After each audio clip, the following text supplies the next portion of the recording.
For more, let's bring in Jefferies Managing Director Sheila Kahyaoglu. She has a buy rating on Boeing. Sheila, it's great to have you back on Overtime. Thank you, Morgan. Thanks for having me. I mean, this is another black eye for Boeing. We can talk about the safety implications, the PR implications, but also the financial implications of this. $125 million and counting. Your expectations for Boeing's participation in this program from here? Yeah, I think, let's put defense into perspective. It represents about $26 billion of $80 billion of Boeing sales. Commercial has taken the spotlight, but we think defense is one of the biggest risks here. And we're going to hone in on 15% of programs within this $26 billion that are losing money, of which commercial crew is one of five. They've lost $14.5 billion in total defense losses since 2014, and commercial crew, where they've lost $1.5 billion. We agree that, we're kind of taking that quarterly run rate of $125 million and expect more charges to come.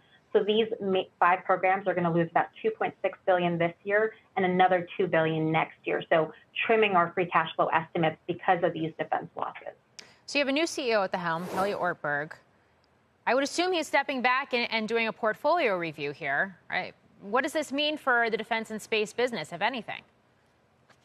Yeah, I think Kelly will bring some perspective into capital deployment. At his time at Rockwell Collins, he purchased AirInc and B Airspace. Then he sold the company to Raytheon Technologies. So he's clearly more active with the balance sheet, and I think we could see some defense programs being deployed out and potentially value creative and helping pay down debt for Boeing, which is at $57 billion. So I think defense portfolio changes will probably come.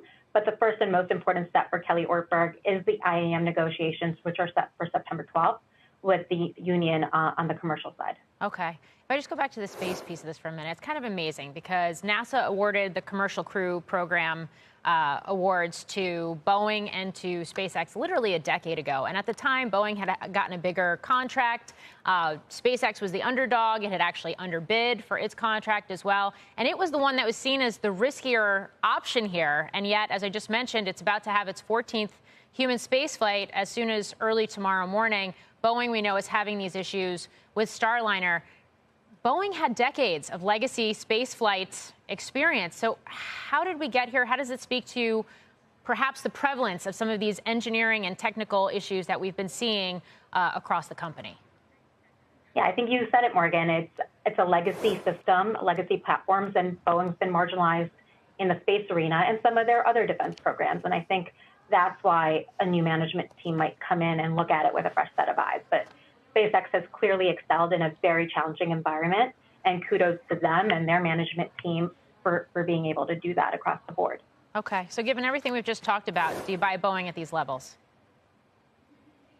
I do. I think it's very interesting here going into year end as we see some sort of uptick in monthly deliveries, which will get that. We have the IAM strike. If we could get those negotiations out of the way without a strike, that would be clearly a very big positive event. And obviously these shares are down significantly this year and have been down over the last several years. So people are looking at this when the likes of GE, HEICO, and all these other aerospace stocks are really soaring.